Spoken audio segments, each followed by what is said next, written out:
ada laki-laki berdiri itu, hitam gitu, baju dari sini hitam ke bawah, ini putih. Lalu dia datang mendekat ke saya. Orang-orang yang di sekitar saya langsung bilang tuan. Pada waktu saya menatap dia, yang mukanya tadi kayak manusia ya, berubah jadi binatang. Jadi taruh di altar. Dia tekan bagian dada saya begini. Tuh, lalu tangan satunya lagi buka kancing.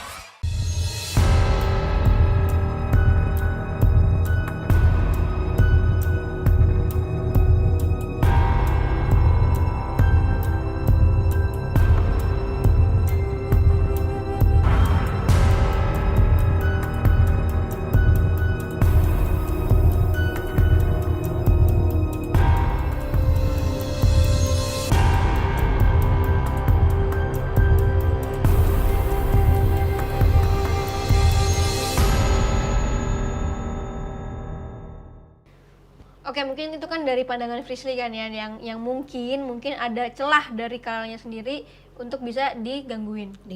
Nah, setelah akhirnya tahu itu Lucifer, apa yang terjadi lagi, Kak? Saya langsung didoakan sama mereka.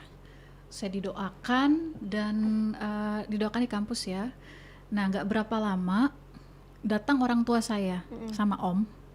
Jadi mereka melihat saya sudah terengah-engah, lelah, lalu didoakan, kelempar ke sana, kebanting ke sini gitu ya.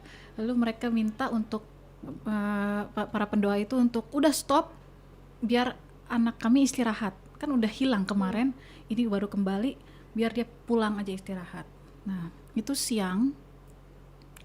Jadi mama saya ada karena dia minta izin dari kantor untuk jemput saya, untuk melihat keadaan saya. Jadi saya duduk di belakang di mobil sama mama. Om saya yang nyetir, papa duduk di sebelah. Nah, itu sebelum pulang ke rumah kita nganter mama dulu ke kantor nih, balikin dulu untuk dia lanjut bekerja. Jadi akhirnya saya duduk sendiri kan di belakang. Papa juga udah Papa di depan. Papa di depan, Nah, oke. Papa di depan. Nah, perjalanan dilanjutkan menuju ke rumah. Nah, di tengah perjalanan, papa saya tanya, Lala, kamu lapar nggak? Gitu. Saya nggak jawab sampai 3 kali papa saya tanya. Papa saya lihat ke belakang, saya hilang di mobil. Katanya Papa. Nah, kata papa Oke. setelah udah ini ya, diceritakan lagi. Hilang di mobil kemana? Nah, saya kali ini sadar saya ada di sebuah rumah yang besar dan saya dikelilingi oleh beberapa orang di sekitar saya. Dan saya mendengar mereka sedang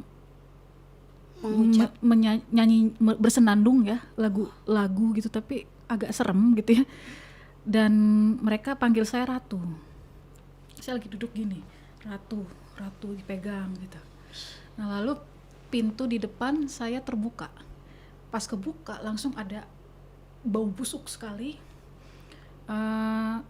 Ada laki-laki berdiri itu, hitam gitu, baju dari sini hitam ke bawah, ini putih. Lalu dia datang mendekat ke saya. Orang-orang yang di sekitar saya langsung bilang tuan. Mereka langsung nunduk gini lalu bilang tuan. Dan ketika dia sudah di depan saya, dia langsung bilang gini, kamu mungkin lupa sama saya, tapi hari ini kamu akan kujadikan permaisuriku. Berarti itu adalah si Lucifer yang waktu itu ada di kamar. Ya. Jadi ketika dia bilang saat hari ini juga akan kujadikan permaisuriku, dia langsung gendong saya langsung ditaruh di sininya ya, dipanggul, lalu dibawa masuk ke ruangan gelap, hanya ada lilin-lilin lah gitu. Nah, saya langsung diposisikan duduk di sebelah dia dan dia rangkul saya di leher gini. Nah, orang-orang yang tadi mengelilingi saya, mereka sudah ganti jubah hitam. Nah, laki-laki ini langsung mengarahkan mereka untuk memulai sesuatu.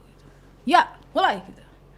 Nah, saya lihat mereka semua langsung lari ke ember, kayak ada ember gitu ya. Terus mereka ngambil daging, pokoknya darah gitu ya, kayak bau amis, bau ciprat-ciprat gitu ya, darah-darah.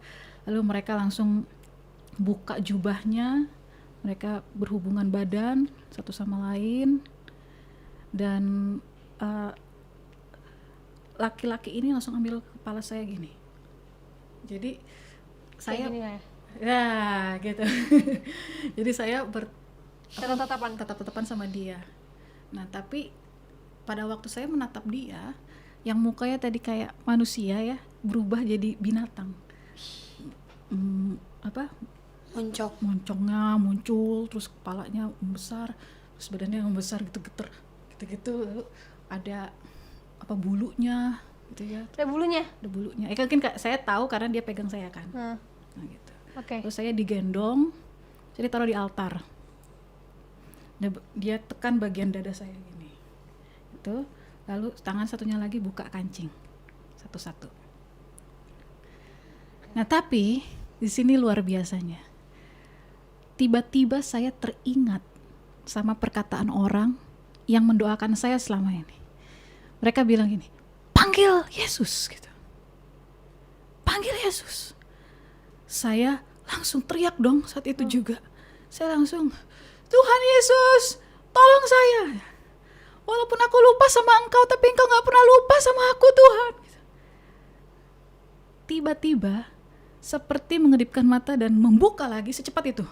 Saya itu lagi senderan di warung. Di jalanan. Itu jalanannya agak sepi memang.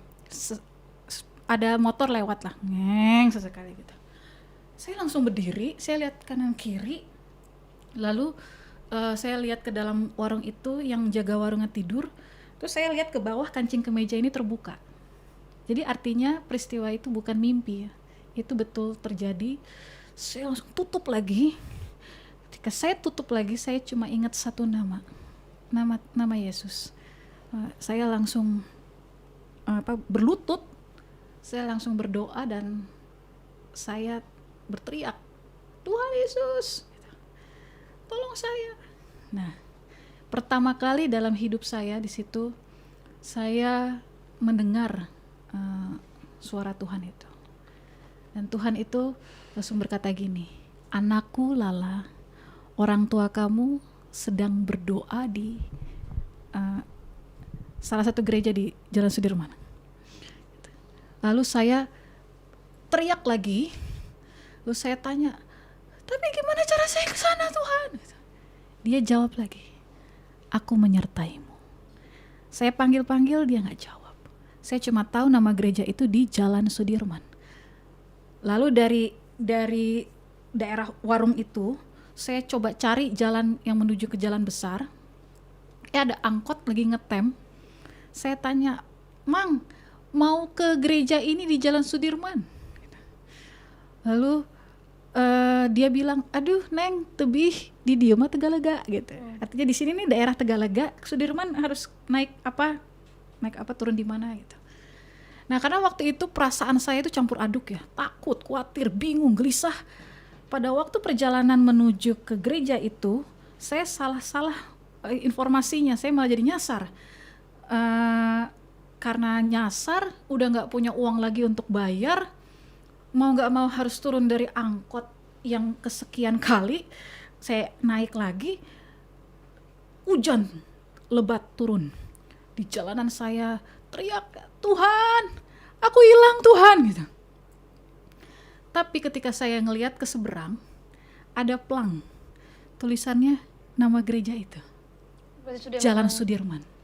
Saya sampai di depan gereja, di seberang gereja itu, saya langsung nyebrang. Saya nyebrang, itu ada om saya lagi duduk di bawah, nunggu di mobil situ, dekat mobil. Dia kaget melihat saya dan dia bilang, Lala, saya dipeluk, cepat kamu naik ke atas. Gerejanya itu gereja yang dia ada di ruko, nah ruang ibadahnya di lantai atas. Saya naik ke atas, saya buka pintu ruang ibadahnya dan saya lihat gembala di gereja itu, keluarganya, jemaat yang hadir, orang tua saya, mereka sedang berdoa. Mereka bilang gini, Tuhan Yesus kembalikan anak kami Lala, Tuhan selamatkan dia. Mereka berdoa, mereka gak sadar saya udah sampai di gereja itu. Dan saya percaya itu kalau bukan karena Tuhan, saya gak mungkin sampai di sana gitu. Ya kalian juga dengarkan gimana prosesnya saya bisa sampai di sana. Jadi kalau bukan Tuhan yang campur tangan, saya gak mungkin selamat sampai di gereja itu. Dan ketika mereka sadar saya ada di sana, mereka teriak kaget, saya langsung dipeluk, saya karena basah kuyup, saya dikasih jaket. Lalu gembala gereja yang ada di sana dan dosen saya juga ada, karena dosen saya tuh adalah anak gembala di sana. Dan dosen saya bilang sama papa mama saya, gembala juga bilang, udah pulang aja om tante, istirahat Lala, istirahat. Lalu saya dipapah oleh mama saya sebelah kanan dan dosen saya sebelah kiri. Nah, tapi di tengah-tengah kehebohan itu, saya ngelihat ke sebelah sana, ada cahaya isinya laki-laki. Tapi kali ini yang saya rasain tuh damai.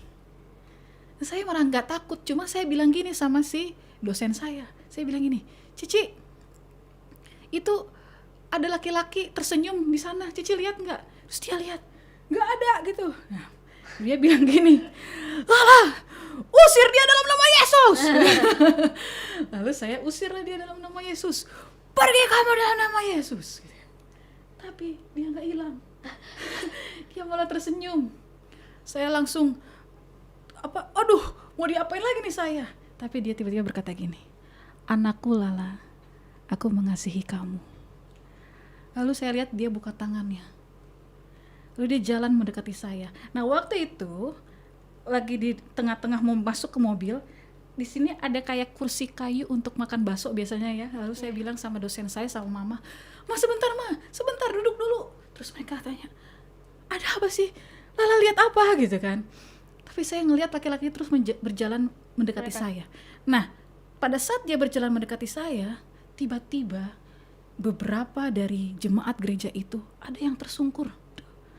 Tiba-tiba langsung Tuhan gitu. Tiba-tiba ada yang berlutut Tuhan gitu. Saya percaya itu hadirat Tuhan ya. Dan mereka semua langsung berseru sama Tuhan. Entah kenapa suasana jadi berubah.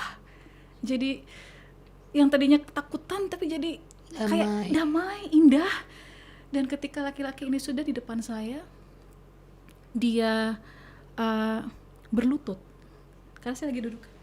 Dia berlutut di depan saya supaya matanya agak sejajar. Dan dia langsung ambil tangan saya yang sebelah kanan, dia ambil tangan saya yang sebelah kiri, dibentuk seperti ini. Dan tangannya mengusap wajah saya.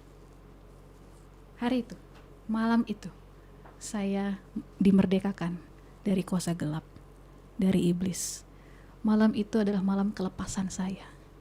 Karena malam itu adalah malam di mana Tuhan Yesus sendiri datang untuk memerdekakan saya sih dan keluarga saya. Berarti pengusiran setan dari kuasa gelap tuh nggak yang kayak di film-film yang luar negeri tuh yang heboh banget, tapi lebih damai. Karena Tuhan sendiri yang turun tangan. Pada akhirnya Tuhan sendiri yang membuktikan kepada saya, keluarga dan orang-orang yang melayani saya bahwa dia itu lebih luar biasa dari siapapun gitu, dan nggak ada yang sulit buat Tuhan kita gitu. Dan saya juga, maksudnya setelah peristiwa itu saya secara pribadi saya merasa berbeda. Saya udah jadi manusia baru, betul. Itu turning point dalam hidup saya karena saya melihat sendiri bagaimana Tuhan itu dahsyat banget, menolong saya, memerdekakan saya. Nah, saya jadi pengen belajar lebih banyak lagi. Jadi belajar firman, belajar berdoa gimana. Nah, pendeta-pendeta datang terus mementori saya. Nah, satu siang, ini saya lagi tidur nih ya. Tidur siang, tiba-tiba saya bangun merasakan ketakutan yang kayak waktu itu lagi. Oke. Saya kan kaget ya. Lalu saya langsung berdoa tuh. Saya berdoa. Nah, tiba-tiba ada mata merah di depan saya. Lalu saya dalam hati gini, ya elah kok dia lagi gitu kan. Tapi beda, kali ini dia cuma ngomong gini, aku mau kamu datang ke hotel ini, temui saya. Nah, karena saya kan sudah dimerdekakan sama Tuhan, saya udah jadi manusia baru, saya udah ngerti nih gimana cara ngelawan dia. Dan kali ini saya betul-betul usir, pergi kamu dalam nama Yesus ya. Nah, dia pergi hilang. Saya langsung bersyukur nih, saya langsung berdoa lagi, lanjut Tuhan, makasih nih dia langsung hilang nih. Aku berdoa dia langsung hilang nih. Tapi di tengah-tengah saya berdoa, saya mendengar Tuhan ngomong di hati. Dia bilang gini, anakku Lala, aku mau kamu datangi dia di hotel itu. Dan lihat, aku yang berperang, ganti kamu. Itu kejadian berapa lama setelah akhirnya merdeka yang di gereja itu? Hampir sebulan. Hampir sebulan lah ya, kurang lebih sebulan. Setelah itu? Nah, ketika saya dengar pernyataan Tuhan seperti itu, saya langsung kaget. Tapi entah kenapa saya merasa kasih Tuhan itu menenggelamkan saya dan memenuhi hati pikiran saya, sehingga saya itu nggak banyak bertanya sama Tuhan. Saya cuma bilang gini sama Tuhan, Tuhan, aku nggak ngerti, tapi aku cuma mau taat. Dan aku percaya ini terakhir kali aku berurusan dengan Lucifer. Gitu. Aku nggak mau lagi kayak gini. Gitu. Nah, ketika saya lagi berdoa gitu, tiba-tiba ada cahaya di depan saya. Cahaya, dan di dalam cahaya itu kayak ada sosok manusia, menyerupai manusia, tapi dia memperkenalkan diri sebagai malaikat. Dan dia bilang sama saya, Lala, di kamar kamu ini ada berlaksa banyaknya tentara surga.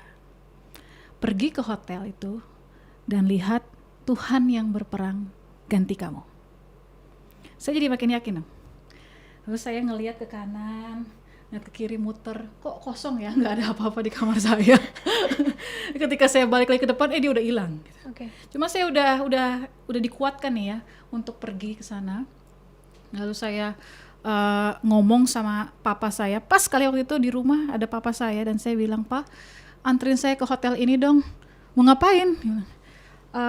Saya bingung cari alasannya, sehingga saya langsung to the point aja, saya mau ketemu setan, Pak, gitu. Langsung papa saya kaget. Dan dia bilang, gak boleh gitu. Tapi saya kasih tahu apa yang saya alami, dan akhirnya papa saya, kita berdoa dulu yuk gitu. Kita berdoa berdua, kita nangis. Papa masuk mobil, nyetir, papa masih nangis menuju ke hotel itu. Ketika udah sampai di hotel, saya turun, saya langsung nyebrang masuk ke lobi. Nah, di lobi itu saya duduk di sofa, saya terus berdoa, pejamkan mata berdoa. Tiba-tiba ada yang Noel, Bu Lala, saya pikir setan. Ternyata cuma pelayan restoran, dan dia bilang, maaf Bu, saya mau ngajak Ibu ke restoran di bawah aja. Saya ikuti, saya terus berdoa tuh. Nah, itu restorannya bagus ya, lalu ada ruang VIP. Saya masuk ke ruangan itu, belum ada siapa-siapa, masih sendiri. Nah, coba bisa dibayangkan, ini ada meja bundar, lalu ada 8 kursi. Saya duduk di kursi pertama. Kursi 2, kursi 3, samping kanan kiri saya, lalu 4, 5 berhadapan, 6, 7 bersilangan dengan 2 dan 3, lalu kursi nomor 8 tepat di depan saya. Nah, gak berapa lama ada 4 orang masuk, bule. Mereka duduk di kursi 4, 5, 6, 7. Gak ada yang duduk di sebelah kanan kiri. Nah, mereka mulai bicara nih, aksennya saya tahu ini dari orang Eropa nih. Lalu mereka kasih tahu bahwa mereka adalah orang-orang yang punya posisi di gereja setan. Dan mereka datang untuk meyakinkan saya bahwa ini sebuah kesempatan yang emas bisa terpilih. Tapi saya langsung malah jadi nginjilin mereka dong. Yeah. Saya langsung jadi ngasih tahu sama mereka untuk bertobat gitu loh. Nah, pada saat saya kasih tahu ke mereka untuk bertobat, tiba-tiba meja itu bergetar, deret gitu ya. Lalu mereka berkata satu sama lain, dia ada di sini gitu. Saya langsung tutup mata lagi. Tuhan, Engkau ada di sini Tuhan. Aku berdoa terus, tiba-tiba ada tercium ada aroma busuk. Ternyata dia udah berdiri di samping saya. Dan dia berdiri sambil ngeliat ke bawah gini, sambil ngejek, senyum ngejek. Dalam hati saya gini, dia lagi. Tapi anehnya, dia nggak duduk di kursi kosong sebelah kiri saya. Dia jalan terus dan duduk di kursi nomor 8 tepat di depan saya. Saya waktu itu gemeteran, saya keringat dingin.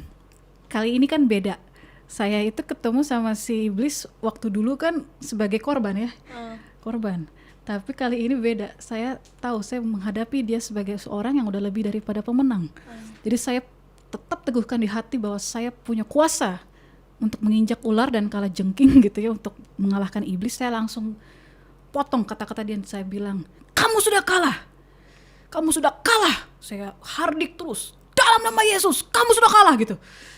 Nah, dia langsung marah. Ketika dia marah, dia langsung berdiri, dan tiba-tiba dia sudah di depan saya. Jadi dia tembus dari seberang di depan saya dan langsung cekek saya, sehingga kursi yang saya duduki terdorong ke belakang, set gitu. Nah, saya mencoba untuk melepaskan tangannya, tapi dia ketawa, haha gitu ya. Dan semakin kencang dia menggenggam leher saya. Tiba-tiba di hati ada suara begini, suara yang penuh dengan damai. Anakku Lala, lepaskan tanganmu, biar aku yang berperang ganti kamu. Saya langsung lepas tangan saya dong. Gemeteran, tiba-tiba tangannya Lucifer itu lepas dari leher, dan bukan hanya lepas dari leher, terpelintir tangannya dan dia berteriak kesakitan, menjerit, dan dia terlempar. Bang, bang, bang. 4 orang itu kaget, apa yang terjadi? Saya juga kaget. Lalu saya dalam hati gini, Tuhan, ada apa? Saya yakin Tuhan kasih penglihatan sama saya waktu itu. Makanya ketika saya tiba-tiba melihat di sebelah kanan, sebelah kiri saya berdiri ada malaikat Tuhan. Gagah sekali, wah besar. Jadi saya mikir gini, pantesan gak ada yang mau duduk di kursi sebelah kanan kiri saya, karena sudah di-booking sama malaikat yang lain. Nah, bukan hanya malaikat 2 sebelah kanan kiri saya aja, tetapi dari belakang ada cahaya. Wah, dan saya melihat ada kerumunan, barisan, pasukan tentara surga malaikat berdiri di belakang saya. Banyak banget. Wow. Ada yang bawa senjata, ada yang bawa alat musik, mereka semua natap ke depan gitu. Nah, di tengah kerumunan malaikat itu yang berdiri di belakang saya, ada satu kepala yang nongol gini, lalu kasih jempol. Nah, siapa ini? Ini adalah malaikat yang tadi di kamar saya, yang ngasih tahu kalau di kamar kamu ini ada berlaksa banyaknya tentara surga. Jadi mungkin dia sedang mengartikan gini, benar kan? Gitu. Yeah. Benar kan? Wah, saya begitu ngeliat dia, saya langsung ketawa, saya langsung berdiri dari kursi dong. Saya langsung berdiri, saya langsung tatap mereka semua berempat tuh, dan Lucifer yang masih terbaring. Saya langsung, jadi berani gitu ya. Tiba-tiba Lucifer berdiri dan dia bilang, ini belum selesai. Dia langsung hilang. Ketika itu saya langsung dikasih tahu sama malaikat, dia bilang gini, Lala, pulang sekarang gitu. Udah, saya balik badan, mau keluar dari restoran itu. Saya lari ke atas, saya berpapasan sama satpam juga lagi turun. Lalu saya lari terus sampai ke daerah lobi. Nah, hotel ini lokasinya tepat di sebelah mall. Jadi ada jalan kecil yang bisa langsung masuk ke mall. Saya terus lari. Nah, di tengah jalan itu saya berhenti sebentar untuk ambil nafas. Kejadian itu sebetulnya cepat sekali. Mungkin saya ceritakan ini jadi kayak lama ya, tapi itu kejadian cepat sekali, tuk gitu ya. Nah, saya langsung lari sampai sana, saya ambil nafas sebentar. Aduh Tuhan, tadi apa itu gitu, kayak nggak percaya. Tiba-tiba malaikat yang memimpin pasukan itu datang lagi di hadapan saya. Dan mereka mengelilingi saya semuanya, saya melihat. Mereka bilang gini, Lala, mulai hari ini kamu ceritakan kepada banyak orang kisah ini. Dan sampaikan kepada mereka, Tuhan yang berperang ganti mereka. Dan ketika itu, dia langsung sampaikan kepada malaikat yang lain, hai semuanya, sebelum Lala kembali ke keluarganya, yuk kita nyanyi satu lagu kesukaannya Lala. Langsung saya mendengar ada suara alat musik, indah sekali, megah sekali. Malaikat-malaikat itu langsung bernyanyi. Wow. Lalu mereka langsung nyanyi, Yesus terlebih besar. Itu lagu yang saya paling suka. Kenapa? Karena sebagai orang yang baru bertobat, lagunya pendek, diulang-ulang aja dan menenangkan hati, dan mereka nyanyikan itu untuk saya.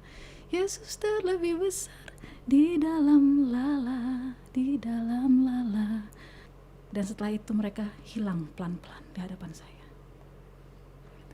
Mungkin yang saya bisa tangkap waktu itu karena Tuhan itu saking sayangnya sama saya, dan Tuhan tuh tahu penderitaan apa yang saya sudah lalui begitu berat. Saya dapat hadiah yang luar biasa dengan gimana saya melihat langsung Tuhan yang bekerja, Tuhan yang menyelamatkan saya gitu. Maksudnya kalau saya boleh sampaikan lagi kepada kalian, saya waktu di restoran itu saya ngapain sih? Saya nggak ngapa-ngapain. Saya literally cuma duduk gini aja kan. Tapi Tuhan betul-betul yang bekerja, yang berperang buat saya. Jadi sekali lagi memang kemuliaan itu hanya untuk Tuhan, bukan untuk saya gitu. Sehingga saya mau sampaikan di sini bahwa ya iblis itu ada, tapi bukan lagi sosok yang harus ditakuti, karena kita punya Tuhan yang lebih besar. Gitu. Berikan kemuliaan buat Tuhan Yesus. Gila guys. Waduh, panas nih gue langsung. Lah kenapa ya? Oke. Tapi emang bener sih. Gimana? Lu denger ceritanya gimana? Salut lah pasti. Karena kan kayak yang kita biasa bilang juga kan Kak Ite. Jangan pernah takut sama setan, sama iblis, sama apapun. Ya mungkin kalau kita dibuat takut di film horor itu wajar. Karena ketika kita berhasil takut sama satu film, mereka berhasil. Betul. Tapi kalau aslinya ketika kalian takut, ketika kalian yakin kalau mereka mampu untuk membunuh kalian, itu salah besar. Karena ibaratnya apa yang dialamin sama Kalala, dia sudah terpuruk, dia sudah mengalami yang menurut dia udah nggak punya masa depan, nggak bisa apa-apa, ternyata bisa dalam sekejap dibangkitkan. Yang penting dulunya Kalala sadar kalau dia tidak dekat dengan Tuhan, sampai akhirnya dia sadar kalau gue punya Tuhan, kita punya keluarga yang support, kita bisa ketika kita berdoa bersama-sama, dan itu terjadi ya kan Kak. Betul. Dan karena campur-campur juga udah mau percaya Tuhan tapi masih main-main ya. Kemarin kayak gitu. Iya. Tapi kerennya sih ini kan pengalaman yang satu-satunya mungkin orang yang punya, yang bisa pengalaman kayak gitu, yang dipilih Tuhan buat akhirnya menyaksikan langsung dan akhirnya bisa berbagi cerita dan kesaksian di banyak orang. Amin. Pengalaman dari aku sendiri lebih ke itu gereja setan itu sih, tapi mereka nggak sebut mereka itu dari gereja setan, mereka cuma bilang kalau kamu ini masih dicari. Dan sama waktu itu di Bandung juga aku disamperin sama orang yang random aku nggak kenal, dia cuma bilang kayak gini, mau pakai gelang ini nggak, gelang batu gitu, mau pakai gelang ini nggak, kamu ini masih dicari. Terus aku bingung dong dalam artian cari apa, mungkin karena aku dulu baru jadi host, aku kira udah terkenal pede lah Frisley, nggak tahu. Terus dia bilang kamu ini masih dicari, datang aja nanti kamu akan merasakan hal yang tidak pernah kamu rasakan sebelumnya. Ya itu sama kayak yang kakak bilang, ditawarin untuk melakukan hubungan seks bebas sama siapapun, katanya di situ banyak banget kamu bisa pilih, kamu bisa melakukan itu, dan katanya menyaksikan langsung yang bersalah dibunuh lah. Aku jadi mikir dong, aku aja takut sama darah, gimana ceritanya. Di situ aku kayak wah nggak bener nih, tapi itu orang bukan hantu. Jadi aku kayak oh nggak, makasih, aku lagi ditunggu sama orang di belakang. Tidak, kamu dimanapun akan dicari, digituin doang sih. Itu satu-satunya pengalamanku, dan itu waktu aku SMA kelas 1. Udah sampai sekarang nggak pernah lagi sih untuk, mungkin mereka sadar kali ya sekarang ngelihat udah ada Marsha gitu kali ya dicari lagi Bu. Oke. Tadi juga ada apa, kita tuh nggak boleh percaya sama orang-orang pintar kali ya Fris ya. Iya jelas dong, begitu udah masuk ke situ ya udah jadi apa namanya, kita akan dikecohkan karena mungkin kayak yang tadi kakak bilang awalnya, kalau misalnya Kalala mau sombong kan bisa aja kekuatan itu dengan mudah kakak dapatkan dan kakak bisa mempraktekkan itu. Tapi kalau misalnya kakak sombong ya kakak ada di jalurnya mereka gitu loh. Dengan senang hati si mereka ini bakal ngerasa ngapain munafik, toh kamu juga dengan bangganya melakukan itu ya kan. Mereka kayak nggak perlu kerja keras untuk ngapa-ngapain ya kan. Tapi ketika mereka tahu ini malah mulai ngelawan, makanya diserang terus, apa aja diserang, karena mulai yakin kalau saya punya iman, saya punya agama gitu. Tapi itu adalah pengalaman yang luar biasa dalam hidup ya. Iya, puji Tuhan. Maksudnya setelah itu kan jadi ngerti ya, dan jelas tidak akan melakukannya lagi karena tahu betul seperti apa akibatnya, konsekuensinya bisa sampai karena ya menurut aku kalau pakai kuasa gelap, dukun-dukun gitu ujung-ujungnya akan membawa ketakutan. Maksudnya kita kan nggak bisa prediksi yang namanya dunia gelap ya. Benar. Dunia hitam kita nggak bisa prediksi apa sih itu gitu. Apa ya, maksudnya akibatnya sebetulnya akan lebih kepada ketakutan, kerusakan dan kehancuran sih. Tinggal tunggu waktu aja menurut aku. Oke. Kak, itu kan dari 2002 ya sampai sekarang udah berarti Iya. udah 18 tahun. Nah, Betul. apa yang terjadi dalam 18 tahun ini? Apakah masih diganggu kadang-kadang atau apalagi sekarang kan udah pelayanan? Ada nggak sih hal-hal yang diganggu lagi sama iblis itu? Puji Tuhan udah nggak ada sama sekali. Jadi semenjak terakhir di hotel itu saya sudah betul-betul lepas dari kisah-kisah yang seperti itu. Dan saya secara pribadi sih memang juga minta sama Tuhan untuk nggak mau punya kemampuan lagi untuk ngeliat-ngeliat setan. Saya memilih untuk seperti itu. Oh iya, benar-benar. Berarti sebelum itu kan kakak bisa lihat setan semuanya kan? Nah, setelah di hotel itu apakah sudah tidak bisa lihat lagi atau bertahap? Jadi setelah dari hotel itu, nah ini sih yang luar biasanya juga, setelah dari hotel itu, saya ternyata dulu waktu didoakan ya dulu, sebelum kerja sampai di sini, pernah dinubuatkan akan dibaptis di tanggal sekian. Dan baru sadar bahwa hari itu saya ketemu sama si iblis di Lucifer di hotel itu, itulah tanggal itu. Jadi ketika sudah selesai ketemu sama dia, sudah dijemput sama orang tua, tiba-tiba kami ditelepon sama gembala di salah satu gereja, Bu, masih ingat kan hari ini mau dibaptis gitu. Jadi setelah saya dibaptis, lalu saya pribadi saya berdoa, saya minta sama Tuhan untuk saya nggak mau lagi lihat-lihat setan. Nah, saya memang memilih seperti itu karena saya tergeraknya lebih kepada pengen menyampaikan kasih Tuhan, lebih kepada kebaikan Tuhan, lebih yang seperti itu gitu. Jadi saya walaupun saya punya peristiwa seperti ini, tetapi saya lihat Tuhan itu menuntun saya pelayanan bukan untuk pengusiran setan sih. Jadi kalau misalnya pelayanan tuh lebih kepada anak muda, nguatin mereka. Jadi saya sering diundang khotbah di youth celebration di gereja mana, di luar kota. Jadi lebih seperti itu. Kalau ada orang minta masukan soal pelepasan, saya bisa. Tapi karena saya bukan di situ areanya, jadi saya sarankan mereka ke yang lain yang lebih paham daripada saya. Jadi saya pengen lebih kepada untuk meyakinkan gitu, meyakinkan tentang iman mereka di dalam Tuhan, untuk tidak digoyahkan oleh hal-hal yang duniawi gitu aja sih. Tapi gila ceritanya tuh panjang banget, tapi kayak pas terakhir tuh kayak ngerasa puas gitu, happy endingnya tuh dapet. Serem banget ya. Itu kayak kalau kayak film ya, dari awal tiba-tiba di akhir tuh kayak pengusiran setan ya. Iya. Klimaksnya di akhirnya. Tapi akhirnya semuanya selesai dan udah bisa menjadi kesaksian di banyak orang. Amin. Dan sekarang juga Kak Lala bisa sharing banyak banyak hal. Kalau ibaratnya dari kecil pun memang kita harus dilatih, kita harus dekat dan yakin sama iman kita gitu ya. Betul, Kak. betul. Banyak. apapun imannya. Iya, apapun Iya, imannya, betul. apapun kepercayaannya. Betul. Oke, makasih Kak Lala udah mampir ke sini dan udah cerita pengalamannya yang luar biasa. Semoga terus bisa menjadi kesaksian buat banyak orang dan bagaimana Kak Lala bisa merubah merubah keyakinan, menguatkan imannya dan yang pasti di agama apapun gak boleh lah ya percaya kayak gitu. Iya. Kayak yang tadi dibilang juga kan, kita kalau bermain sama ilmu hitam kita nggak akan pernah tahu ujungnya di mana. Betul.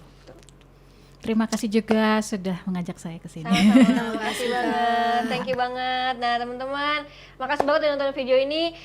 Semoga ketegangannya udah hilang ya sekarang ya. Dan semoga apapun yang diceritakan Kak Lala ini bisa diambil sisi positifnya dan juga dibuang sisi negatifnya. Dan kalau kalian punya cerita yang menarik dan mau di-sharingkan tentang yang gaib-gaib, silahkan kirimkan detail ceritanya beserta nama, nomor telepon, dan domisili di mana di email di bawah ini. Jangan lupa di-subscribe YouTube channel Cerita Agatha, Gitu TV, dan please lihat. Oh, belum ada. Oke, sampai ketemu di video berikutnya. Bye-bye!